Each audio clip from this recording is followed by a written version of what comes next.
주님 말씀으로 우리를 양육하시고 주님을 기쁘시게 하는 주님 마음에 합한 이 시간 될 수 있도록 우리 마음을 만져주시옵소서. 주님께서 우리와 함께 하심을 믿고 감사드리며 예수 그리스도의 이름으로 기도하옵나이다. 아멘. 요즘 어떤 기도를 하고 계십니까? 기도 응답은 받으십니까? 여러분 기도하면 기도 응답 다 받으십니까? 기도라는 것이 일방적이 아니라 양방향적인 것이잖아요. 나와 하나님의 대화, 호흡, 소통 이런 것이라면 대화라는 것에 대화가 된다면 그것은 응답이라는 것이 무엇입니까? 응답. 내가 어떻게 하면 거기에 대한 리스판드가 있는 것이죠. 내가 이보세요 하면은 왜요? 이렇게 한 것처럼 이렇게 양방 간의 관계가 있다는 것입니다. 다시 얘기해서 기도를 할 때 응답이 없다는 것은 말이 안 된다는 거죠. 기도 응답이라는 것은 내가 기도를 하면 그에 대한 하나님의 반응은 있다는 것입니다. 기도 응답 우리가 받지 못했다고 얘기한다면 단순히 그 말의 단어의 의미적으로만 따진다면 기도 응답이 없다는 것은 내가 하나님께 기도했는데 하나님의 아무 반응도 없다는 것을 의미하는데 그런 이유가 무엇이겠습니까? 제 생각에 첫 번째는 내가 하나님께 쏟아붓기만 하고 들을 생각을 안 해서 그렇죠. 내가 할 얘기만 막 하고 아이고 이제 시원하다 하고 그냥 집에 돌아가는 경우, 하나님이 나한테 뭘 원하시는지 나에게 어떻게 말씀하시는지 들을 생각 없이 일방적으로만 쏟는 경우일 수도 있을 테고, 두 번째는 이게 첫 번째는 완전히 잘못된 거고 두 번째는 하나님이 의도가 있으셔서 침묵하시는 경우는 있습니다. 하나님의 침묵, 우리가 외쳐도 대답하지 않는 숨어있는 하나님, 그건 조금 어려운 문제 이렇게 있는데 여튼 이런 두 가지 종류의 응답하지 않는 경우나 있을 수는 있어요. 그런데 이런 경우가 아니라면 하나님께서는 우리의 기도에 항상 응답을 하신다는 것입니다. 그런데 우리가 응답을 받지 않았다고 대답하는 까닭은 뭐냐면 응답의 세 가지가 있죠. 첫 번째는 응답의 세 가지가 뭐냐면 제가 100만원 빌려주십시오 할 때 알았습니다 라고 하는 대답이 있을 테고, 두 번째는 안 됩니다. 내가 당신 뭘 믿고 빌려줍니까? 대답하는 거절하는 경우. 세 번째는 기다려보세요. 내가 돈 좀 구해서 빌려줄게요. 라는 경우. 그러니까 쉽게 얘기해서 yes, 두 번째 no, 세 번째 wait. 이런 세 가지로 이게 응답이 나눠지는 것입니다. yes라는 것은 응답이죠. 좋습니다. 그런데 아니라는 건 응답입니까? 아닙니까? 그것도 응답이에요. 근데 그걸 응답이라 생각하지 않기 때문에 그런 거죠. wait, 기다려라는 것은 응답입니까? 아닙니까? 응답이죠. 그러니까 이거는 구분해야 된다는 것입니다. 그래서 우리가 이 세 가지 기도 제목을 할 때 단순히 내가 하나님이 예스 해줬다는 것만 응답이라고 생각하면 안 되는 것이고, 우리 그리스도인들은 그 차원을 넘어서야 되는 것이죠. 그래서 사실 우리가 기도할 때 기도하는 여러 가지 이유 중에 하나, 또 특별히 초신자의 경우, 또 간절한 경우 기도할 때 목적이 뭡니까? 예스, 노, 웨이트 중에 어느 걸 들으려고 하는 겁니까? 예스죠. 그렇죠. 내 간절함으로 하나님 나를 도와주십시오.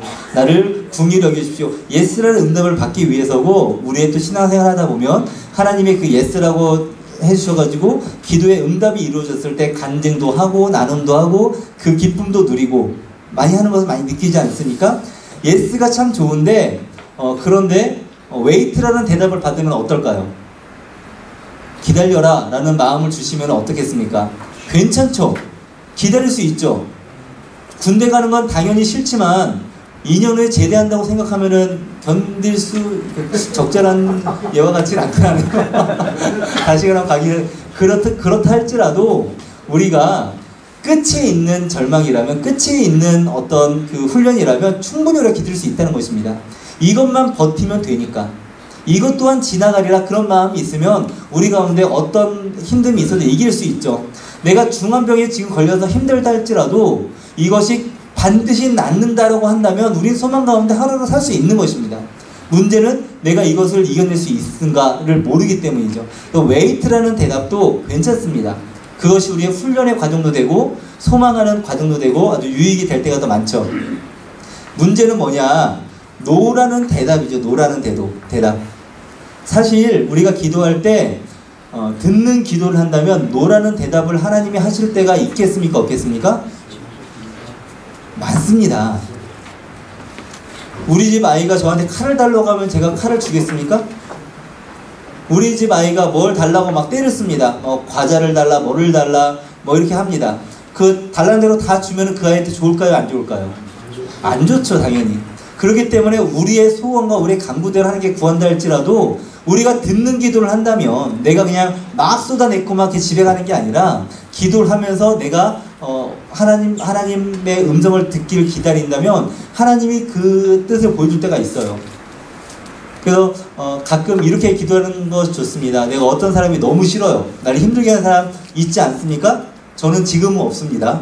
지금 믿어주세요. 지금은 굳이 없는데, 왜냐면 나를 뭐 그렇게 괴롭히는 사람이 아직은 없어서 없는데, 살다 보면 당연히 있지 않습니까? 가시 같은 사람, 막 하나님 앞에 그 사람에 대해서 탄원을 하죠.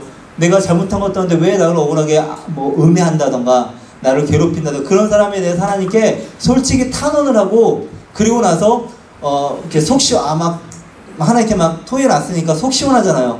아, 속 시원하다 하고 그냥 돌아가면은 끝나지 않죠. 그 다음에 그렇게 하나님, 내가 그럼 이제 어떻게 하겠습니까? 내가 저 사람은 어떻게 돼야 됐습니까? 물어봐야죠. 그럼 하나님 어떤 마음을 주실 거 아십니까? 솔직한 마음으로. 근데 그걸 묻지 않는 거예요. 그냥 내가 할 말만 다 하고 그냥 집에 가버리는. 그런 사람하고 대화하는 거 굉장히 힘들지 않습니까? 대화할 때 자기 할 말만 막 하고 그냥 이렇게 가버리면 대화가 아니라 나는 뭐 하러 여기 있는 건가 싶기도 하고 그러잖아요. 그래서 우리는 기도를 듣는 기도를 해야 되는데, 듣는 기도를 한다면 하나님이 노라고 얘기할 때가 있다는 것입니다. 하나님이 우리의 기도에 노라고 대답한다면 기도 응답을 받는 것이지만 거절을 당한다면 그것이 믿음이 없기 때문에 노라는 대답을 받는 것일까요? 그렇지 않죠. 오늘 바울이 아주 이런 적절한 예가 아닙니까? 하나님이 바울에게 가시를 주셔가지고, 육체의 가시를 주셔서 바울이 3번이나 간구했는데 하나님이 노라고 하신 것입니다. 그러니까 하나님의 기도 응답을 들어주시지 않는다고 해서 내가 믿음이 없어서 하나님이 이걸 안 들어주신 건가? 그게 아니라는 것이죠. 다 여러 가지가 이유가 있는데, 오늘 고린도 후서에서는 바울은 또 특별한 경우이긴 한데, 고린도 교회는 누가 세웠냐면 바울이 세웠습니다. 이방 나라인데, 이방 헬라 문화가 아주 발달되어 있는 고린도 지역인데, 아테네도 있고 그리스도 있고 그쪽에 있는 고린도 지역입니다. 정치, 경제, 문화, 철학 이런 것이 굉장히 발달해 있던 곳이에요. 근데 그곳에 바울이 가서 복음을 전해서 그곳에 교회가 세워집니다. 그런데 보십시오. 우리가 보기에는 바울이 대단합니까? 베드로가 대단합니까? 뭐 손들으려면 좀 그거 아닌가? 그럼 바울이 더 권위가 있을 것 같아요? 베드로가 더 권위가 있을 것 같아요? 우리 개신교 입장에서는 바울입니다. 왜냐하면 바울이 성경을 많이 기록했거든요. 많이 기록했고, 예수 그리스도의 삶과 그 구약의 모든 그런 의미를 바울이 신약 서신의 그런 특히 로마서 이런 걸 통해서 아주 집단이라기보다는 정리를 굉장히 잘했죠. 의미, 이신칭이라든가. 그래서 성경에 바울이 굉장히 많이 쓰긴 했는데, 그런데 문제는 뭐냐? 사도 바울이 항상 자기를 소개할 때 주 안에서 사도된다 바울은, 사도된다 바울은 계속 사도라고 얘기를 해요. 바울이 사도입니까? 아닙니까?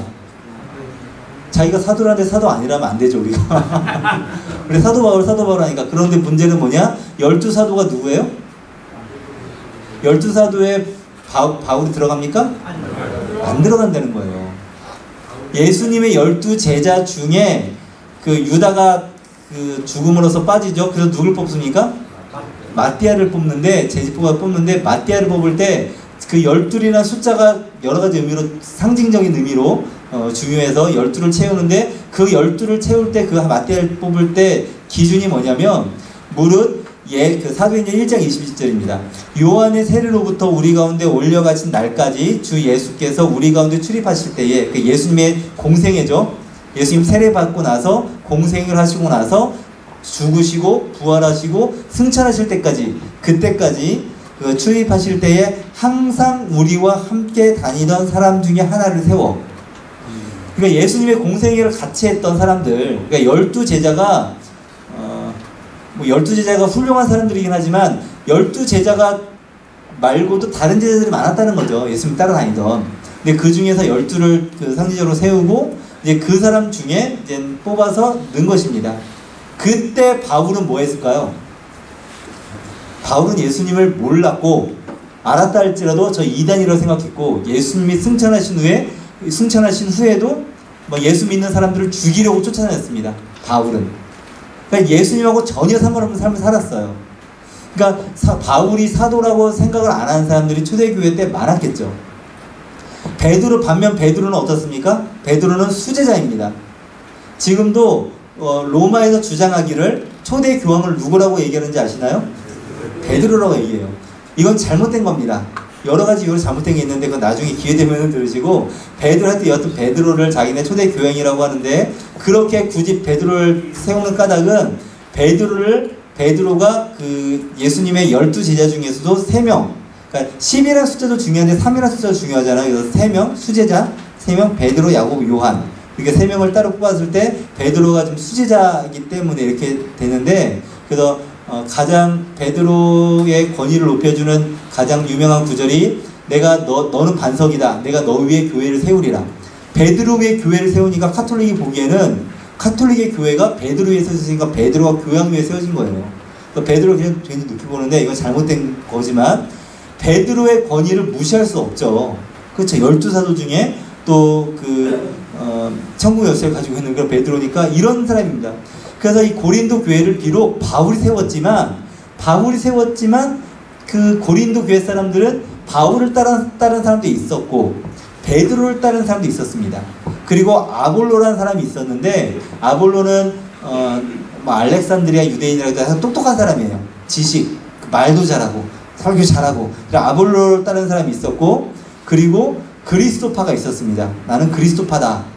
이 네 파 중에 누가 제일 그 권위 있겠습니까? 여러분이면 어느 파 하고 싶으세요? 나는 예수파다, 이런 얘기 많이 하잖아요. 이런 식으로 얘기하는데, 중요한 건 무엇이냐? 내가 누구파다 싸우는 게 아니라 그 교회 안에서 하나가 된다. 그래서 고린도 전서 후서가 이런 얘기가 주로 펼쳐집니다. 여기서 우리가 바울이 이런 고린도후서 13장에 자기의 개인적인 얘기를 많이 하는데, 왜 자기의 개인적인 얘기를 많이 하느냐? 고린도 교회에 자기의 권위를 드러내기 위해서예요. 하나님의 말씀을 전하는데 이 사람들이 나를 사도로 여기지 않으면 내 말이 먹히겠습니까? 그러니까 내가 예수 그리스도와 함께 다니지 않았지만 다메섹 도상에서 예수 그리스도를 만났죠. 예수님이 직접 부르셔서 이방인 빛으로 삼으셨죠. 그래서 사도인 것이거든요. 사도인 것인데, 그래도 바울이 자기 셀프 PR을 많이 합니다. 나는 이렇다 얘기하고, 그러다가 우리 고린도서 12장에 1절에 이렇게 얘기하죠. 무익하나마 내가 부득불 자랑하노니 주의 환상과 계시를 말하리라. 바울이 계시를 보고 환상을 본 걸 여기서만 얘기하는데, 내가 셋째 하늘에 갔다 왔다, 신비 체험을 했다, 이런 놀라운 일을 하면서 내가 자랑할 수도 있다라고 얘기하는 거예요. 권위 있지 않습니까? 바울이 별거 아닌 것 같았는데, 그런 신비 체험도 하고 뭐 이런 놀라운 일도 하고 그랬구나, 막 그렇게 느끼는 것 같은데, 그런데 이 바로 뒤에 자기가 신비 체험을 했다는, 이 셋째 하늘 갔다 온 신비 체험을 했다는 그 바로 뒤에 무슨 얘기가 나오느냐? 오늘 읽은 본문이죠. 7절에 여러 계시를 받은 것이 지극히 크다. 그런데 자만하지 않게 하시려고 내게 육체의 가시 곧 사탄의 사자를 주셨다는 것입니다. 자기에게 육체의 가시가 있다는 것, 사탄의 사자가 있다는 것, 내가 기도해도 응답받지 않는다는 것을 이야기하는 게, 고린도 교회에 이걸 이야기하는 게 좋겠습니까? 안 좋겠습니까? 고린도 교회가 자기의 권위를 다 인정하는데, 내가 기도해도 하나님 안 들어주시더라, 얘기하면은 자기의 권위가 높아지겠어요? 떨어지겠어요? 떨어질 것 같죠? 굳이 얘기할 필요가 없는 겁니다. 얘기할 필요가 없는데도 불구하고 사도 바울이 여기서 이렇게 자기를 밝히는 거예요. 내가 이 육체의 가시가 있다. 이 육체의 가시가 뭔지에 대해서 여러 가지 이설이 있습니다. 다른 몇 가지 설이 있는데, 눈에 안 지릴 것이다, 간지릴 것이다, 여러 가지가 있는데, 확실한 것은 다리를 약간 다쳤다, 관절염 있다, 이런 걸로 사도 바울이 3번이나 간구했을까요? 아마 안 그랬을 거예요. 자기 아픈 거 가지고 좀 이게 불편하고 이런 걸로 3번이나 간구했을까요? 아마 좀 심각한 거, 자기가 복음을 전하는데 심각하게 방해가 되는 것일 것이다 라는 것에는 이견이 없죠. 그런데도 불구하고 하나님이 이걸 들어주시지 않는 것입니다. 자기의 그 3번이나 이 가시가 떠나기를 기도했는데 사도로서 사역하기에 방해되는 이것을 떠나라고 기도해줬는데 그때 하나님이 뭐라고 얘기하냐? 내 은혜가 너에게 족하다. 이 무슨 말이에요? 기도를 들어주겠다는 겁니까? 안 들어주겠다는 겁니까? 안 들어요. 내가 너한테 준 게 이미 너무 넉넉하다. 내 은혜가 내게 족하다. 내 은혜가 내게 족하다라고 얘기하는데 우리가 은혜를 받았다면 응답되어야 되는데 기도 응답도 받지 못하는 것입니다. 그러니까 이게 얼마나 그 은혜가 안 되겠어요. 내가 저도 참 목사로서 그 화두들 기도하러 가는데 내가 막 기침하면서 기도하면은 별로 덕이 안 되지 않겠습니까? 그럼 그 사도 바울이 갖고 있는 이런 약함이 있는데 거절의 응답을 받으면 실망하기도 하고 분개하기도 하고 좌절하기도 하고 그런데 바울의 반응이 어떠냐? 바울이 자기를 위해서 간구한 것도 아니고 주님을 위해서 간구하는데도 불구하고 내 은혜가 내게 족하다라고 안 들어주시니까 바울이 그때 뭐라고 얘기하냐? 우리 같이 읽어볼까요? 9절 같이 읽어보겠습니다. 시작. 나에게 이르시기를 내 은혜가 내게 족하도다. 이는 내 능력이 약함으로 온전하여 짐이라 하신지라. 그러므로 도리어 크게 기뻐함으로 나의 여러 약한 것들에 대하여 자랑하리니 그리스도의 능력이 내게 머물게 하려 함이라. 아멘. 내 은혜가 내게 족하도다 라고 얘기하니까 바울이 어떻게 반응해요? 내가 도리어 어떻게 기뻐합니까? 크게 기뻐한대요. 기도 응답을 안 해준다는데 크게 기뻐한다는 것입니다. 이거 일반적이지 않죠. 우리가 보통 이러지 않지 않습니까? 바울은 도리어 크게 기뻐한다는 것입니다. 하나님이 너의 은혜가 내게 족하다고 얘기할 건 이유는 뭐냐면 너 이미 받은 거 많잖아. 이제 더 이상 필요 없어. 이 얘기가 아니에요. 이 얘기가 아니고 그냥 더 구하지 말라는 것이 아니라 너에게 있는 너에게 있는 그것이 도리어 너에게 은혜라는 것입니다. 10절에 이렇게 얘기하죠. 그러므로 내가 그리스도를 위하여 약한 것들과 능욕과 궁핍과 박해와 공고를 기뻐하노니 이는 내가 약한 그때의 강함이라. 이는 내가 약한 그때의 강함이라 라고 이야기를 합니다. 이것은 나의 약함 자체가 강함이라는 뜻이 아니라 약함은 약함이죠. 그런데 그 약함 때문에 그때의 하나님의 강함이 덧입혀진다는 것입니다. 내가 강하면 내가 드러나지만 내가 약하니까 하나님의 강함이 내게 있다는 것이죠. 하나님의 강함이 드러난다는 것입니다. 하나님이 제가 고등학교 때 좋아하던 말씀 중에 하나가 고린도전서 1장 27절인데 하나님께서 세상에 미련한 것들을 택하사 지혜를 있는 자를 부끄럽게 하시고 세상에 약한 것들을 택하사 강한 것들을 부끄럽게 하시며 세상에 천한 것과 멸시받는 것들과 없는 것들을 택하사 있는 것들을 폐하려 하시나니 라고 하는 구절인데 이 말씀 들으면 어떻습니까? 미련한 것들을 택하사 지혜로운 자를 부끄럽게 하시고 이 말씀 들으면은 좋으세요? 별로 안 좋으세요? 좋으신 분은 자기가 미련하다고 생각하시는 분이니까 지혜롭게 생각할까요? 이 말씀이 기분 나쁘신 분은 자기가 지혜롭다 생각하는 분이에요. 난 지혜로운데 하나님이 나를 안 쓰지 않게 그럴 수 있는데 하나님은 약한 자를 쓰시고 미련한 자를 쓰시고 가난한 자를 쓰신다는 거예요. 왜 그럴까요?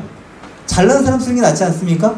사실 사도 바울이 잘난 사람일까요? 못난 사람일까요? 잘났죠. 특별한 사람이 유대인 고린도서 다른 데 보면 자기 잘남을 막 얘기해요. 잘남을. 얘가 히브리인 중에 히브리인이고 가말리엘 문에서 공백받기 그 얘기해요. 그런데 그런 세속적인 가치에서 잘남이 아니라 사도 바울은 자기가 잘났는데 스스로 잘났다고 생각하겠습니까? 그렇지 않죠. 그렇게 얘기하면 이렇게 고백할 수가 없죠. 자기가 스스로 약하다고 스스로 가난하다고 생각하는데 그 까닭이 무엇이냐? 다른 것들이 그런 세상적으로 볼 때 잘난 것이 자기에게 전혀 잘난 것이 아니라는 거예요. 그런 것이 도리어 배설물과 같이 여길 것으로 아무것도 아니라는 것이죠. 도리어 하나님 앞에 자기가 약한 자로 나가는 자, 하나님 앞에 자기가 가난한 자로 나가는 자를 하나님이 쓰신다는 것입니다. 왜냐하면 아무도 자기 육체로 인하여 자랑하지 못하게 하려 함이라. 자기 힘으로 하려고 하는 사람을 하나님은 안 쓴다는 것입니다. 하나님이 사람을 쓰시는 기준이 있어요. 우리가 하나님께 쓰임받기 원치 않습니까? 우리가 하나님께 쓰임받으려면 어떻게 되느냐? 저는 그 아이들 위해 기도할 때, 중고생들을 기도할 때 이렇게 기도합니다. 애들 공부 열심히 해라. 그러면서 특히 영어 공부 열심히 해라. 왜냐면 영어 공부를 열심히 하면 나중에 하나님이 너 쓰려고 할 때 더 쓰일 때가 많으니까 잘 준비해놔 이렇게 얘기해요. 그래서 잘 준비된 게 좋죠. 이왕이면 더 뭐 언어도 몇 개 하고 뭐 재능도 있고 여러 가지 더 쓰일 수 있습니다. 잘난 것이 더 쓰이기에 좋은 것도 있어요. 그런데 하나님은 그런 잘난 것을 의지하는 것이 아니라 교만하지 않는 자를 사용하신다는 것입니다. 잘난 사람을 사용하는 것이 아니라 하나님 앞에 겸손한 자를 사용하신다는 것이죠. 약한 자를 사용하신다는 것입니다. 자기의 힘으로 이렇게 하려고 저렇게 하려고 강하게 서 있는 자를 하나님이 사용하는 것이 아니라는 것이죠. 모세가 언제 쓰임받았는지 기억하시죠? 40세 때 애굽의 왕자였습니다. 그리고 애굽의 왕자로 자라나서 그 시대에 애굽의 왕자로 자랐으면은 왕궁의 최고의 그 지식을 배운 건 아닙니까? 한 나라를 이끌 정치, 경제, 외교, 문무를 겸비하고 뭐 그런 걸 다 가졌을 것입니다. 그런데 자기가 이스라엘 민족이라는 걸 아니까 이스라엘 사람들을 구원할 마음이 있었어요. 그런데 애굽 병사 둘이 군인입니다. 군인 둘이 히브리 노예를 괴롭히자 가서 어떻게 때려 죽여요. 여러분 사람 때려 죽이기 쉽습니까? 안 해봐서 모르죠. 근데 왜 어떻게 때려야 죽이세요? 그것도 한 명도 아니고 두 명을, 그것도 군인을. 그러니까 모세가 무력이 좀 있었겠죠. 튼튼했겠죠. 힘있겠죠. 젊었을 때 우리 힘 있을 때 뭐든 다 할 수 있을 것 같지 않았습니까? 벽을 타고 막 달릴 수 있고 막 뭐든지 할 수 있을 것 그때지만 그 강함이 있을 때, 모세에게 강함이 있을 때, 내가 이집트 왕자로서 반역을 위해서 나가겠다 그런 힘이 있을 것 같을 때 하나님은 그를 도리어 미디안 광야로 내어 쫓으시죠. 거기서 이제 도망자로서 살다가 양 엉덩이만 쫓아내고 40년을 허송절로 보내버립니다. 80세 때 노인이 돼서 이제 아무 낙이 없을 때 하나님이 나타나서 내가 너를 보낸다 할 때 모세가 뭐라고 해요? 나는 내가 누군데 거기 갑니까? 난 자색이 없습니다. 이거는 사실 겸손이 아니죠. 겸손은 아니고 겸손은 아니지만 처절하게 자신의 약함을 고백하는 거죠. 겸손은 아니지만 자신의 그 연약함과 그 하나님 앞에 대화를 내용을 보면은 약간 원망 섞인 말도 있긴 하지만 철저하게 자신의 약함을 경험하면서 얘기하는 것입니다. 하나님은 강한 자를 쓰는 게 아니라 약한 자, 겸손한 자를 쓰시는 거죠. 그 이유가 무엇이냐? 약한 그때에 하나님의 강함이 드러나기 때문이죠. 구원이라는 것이 그건 아닙니까? 구원이라는 것이 내 힘과 내 능력을 하는 것, 구원을 받는 것이 아니라 내가 착함으로, 내가 선행으로, 내가 교회 열심히 함으로 내가 구원받는다는 것이 아니라는 것이죠. 하나님 앞에 온전히 겸손하고 나갈 때 나의 힘으로는 아무것도 할 수 없습니다. 주님의 힘만으로 할 수 있습니다. 라고 고백하며 나갈 때 하나님이 우리를 사용하는 줄 믿습니다. 하나님께서 강한 사람을 쓰지 않고 약한 사람을 쓰시는데 그것이 그 능력이 되는 것이 사실 내가 힘이 있다고 생각할 때 그것은 힘이 되지 않고 도리어 우리를 고통스럽게 할 때가 있습니다. 저는 그 장교 출신이거든요. ROTC 출신이라 그 공수 부대는 아니었지만 공수훈련을 2박 3일 받습니다. 공수훈련 2박 3일 받는데 유격훈련도 받고 또 공수훈련도 받는데 공수부대 나오신 분 계시나 모르겠어요. 제가 잠깐 맛보고 또 얘기해서 죄송하긴 하지만 그 공수훈련 받을 때 무슨 훈련 받을지 기억 안 나는데 이 말이 기억나요. 앞꿈치 무릎, 앞꿈치 무릎. 뭐냐, 앞꿈치가 무릎 붙이라는 겁니다. 그 무릎 붙이고, 그리고 뭘 연습하냐, 체력을 연습하는 것이 아니라 담력 키우는 연습하는 게 아니라 넘어지는 연습을 해요. 이렇게 해서 이렇게 넘어지는 연습, 점프해서 넘어지는 연습, 다리에 힘을 빼는 겁니다. 왜 그럴까 궁금했어요. 유격훈련도 다 받으셨겠지만 유격훈련 할 때 저는 처음에 이해가 안 됐어요. 유격훈련의 목적이 뭐냐면 전장에서 장애물들을 잘 뛰어넘는 겁니다. 그러니까 뭐 그네 타고 그네 같은 거 타고 이렇게 뭐 물 넘고 어디 올라가고 이런 거잖아요. 장애물 넘는 거 20대 청년이 할 때 재밌나요? 재미없나요? 요즘 돈 주고 하잖아요. 장애물 넘고 막 이런 거. 그런 거 하는데 그렇다고 유격훈련이 재밌습니까? 유격훈련 재밌는 건 좀 약간 정신이 진짜 군인이던가 체력훈련을 좋아하는가. 유격훈련하면 장애물이 생각나는 게 아니라 뭐가 생각나세요? PT밖에 생각이 안 나요. 그래서 장애물을 뛰어넘으려면 그 힘 빼면 안 되는 거 아닙니까? 힘이 더 있어야 되지 않습니까? 근데 유격훈련 하다가 PT 체조 하다가 그 다 지쳐버려가지고 힘이 빠져버려요. 그러면 이 유격훈련과 PT 체조가 다른 것인데, 유격훈련을 하기 위해 PT 체조를 하는 것인데, 유격훈련과 PT 체조가 같이, 유격훈련 갔다 하면은 장애물 넣고 갔다가 아니라 뭐하고 왔다? PT 체조하고 왔다. 월체를 받고 왔다. 이런 느낌이잖아요. 그래서 왜 유격훈련 할 때 왜 PT 체조 왜 이렇게 힘들게 하고 고통스럽게 하나, 이거 군기 잡는 건가, 뭐 이런 생각했는데, 제 교관한테 물어봤더니 교관이 얘기하더라고요. PT 체조 하는 이유는 다리에 힘을 빼기 위한 거라고. 힘을 빼기 위한 거고. 힘이 있으면 어떻게 되냐? 앞꿈치 무릎 할 때 하는 이게 넘어지면 뭐냐면, 그대로 공수할 때 이렇게 떨어지면 어떻게 되는지 아십니까? 이게 이렇게 떨어지면 무릎이 튀어나오는 거죠. 충격을 그대로 받으니까. 그러니까 그대로 넘어져서 떨어지는 거예요. 그러니까 내가 버티면은 이게 사고가 나는 것입니다. 제가 전교에 있을 때에 4년 전 얘기인데, 4살인가 6살인가 애가 15층에서 떨어졌어요. 15층에서 엄마가 가는데 그 베란다에서 엄마 나가는 걸 보고서 그 앞에 뭐가 세탁기 같은 게 있으면 밟고 올라가서 인사가 떨어졌어요. 여성분들은 굉장히 놀라던데 남성들은 별로 안 놀라요. 15층에 떨어졌는데 나무에 걸쳐서 떨어지긴 했지만 어떻게 했겠습니까? 즉사죠. 근데 제가 죽었으면 얘기를 안 하겠죠. 장이 다 파열되긴 했어요. 했는데 얘가 살아났어요. 근데 아기들이 떨어졌을 때는 살아난 경우 종종 듣지 않습니까? 그런데 정상적인 사람은 4층에서 떨어져도 잠수하면 죽습니다. 왜 그럴까요? 정신 차리고 떨어져서 그러죠. 정신 차리고 떨어지니까 머리도 떨어지는가, 이렇게 떨어지니까 힘이 없고 힘이 빼지면은 그게 덜 다치는 거예요. 술 마시고 떨어져도 덜 다치고 이런다고 그러더라고요. 그러니까 힘이 빠지면 덜 다치는 거예요. 그런데 힘을 갖고 막 뻗팅기고 부드럽게 있으면, 강하게 있으면은 부러지는 것이죠. 야곱이 야복강가에서 하나님과 했던 씨름 아십니까? 버팅기다가 어떻게 됐습니까? 부러집니다. 버티다가 부러집니다. 하나님이 그를 약하게 하시죠. 야곱이 정신 차릴 때까지 계속 약하게 하시는 거예요. 계속 약하게. 우리의 삶에 아픔이나 어려움이 온다면 그것이 우리를 약하게 하는 것이고, 우리의 약함을 통해서 하나님의 강함이 드러날 때인 줄 믿습니다.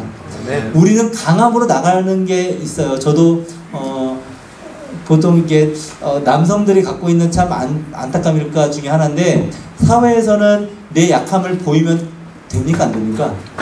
안 되죠.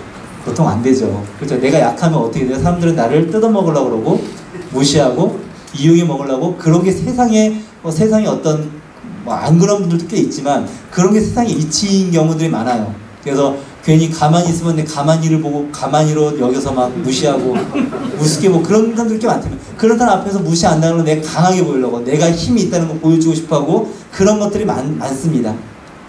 그러다 보니까 내가 겉이 딱딱해져요. 굳어져요. 연약함이 없고 강함으로써 내가 무시당한 것 같으면 굉장히 화를 내고 싸우고, 그 별거 아닌 거 가지고 이제 일이 커져가지고 뭐 큰일 나는 경우도 종종 있죠. 가끔 뭐 이런 뭐 분노 조절 장애 있는 사람들 보고 운전하다가 별것도 아닌 거 가지고 싸우다가 뭐 주치생하기도 하고 막 그런 여러 가지 일이 생기는데, 강함으로 나가는 것이 이유가 무엇이냐? 그 중학생들이 이렇게 얘기하더라고요. 중학생들은 센 척 한다고 얘기해요. 센 척. 들어보셨나요? 센 척? 애들이 센 척을 많이 막 일부러 막 껌 씹고 막 말 세게 하고 막 이래요. 여중생들이 막 그래요. 막 그런 거 보면은, 그 여중생들이 세겠습니까? 그 여자애들인데, 그 사춘기 또 여자애들. 근데 막 센 척을 해요. 센 척을 하는 이유는 뭔지 아십니까? 세지 않기 때문이죠.